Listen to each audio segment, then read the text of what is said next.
All right, guys, I got this Mustang here.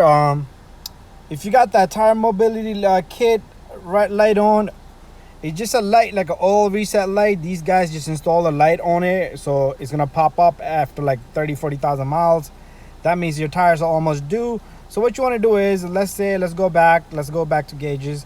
So you would originally have your screen in this position. So what you do is, we're gonna use this button here. Once I press this, this is gonna pop up. Then you're gonna go down. So pretty much I'm gonna use these buttons here. So I'll repeat myself: up, down, right, left, or okay. So pretty much let's go to gauges, back to gauges.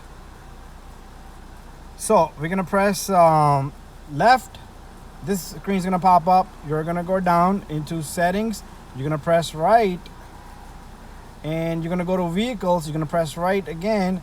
You're gonna go to that. Now it's gonna you're gonna have all these lights here. So wherever you at, if you want to reset the light, you go right and go in there, reset it, or you go to the tire mobility kit.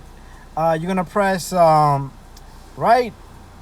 You're just gonna change it to you're gonna reset this guy, and you might see a different. I already did this. You can select 2 years. It'll pop up after 2 years, and that's about it. So that's all you need to do. If your tires look good, you don't need to worry about anything. If you did replace the tires, you just reset it. Thank you for watching my video, and that's it. Bye-bye.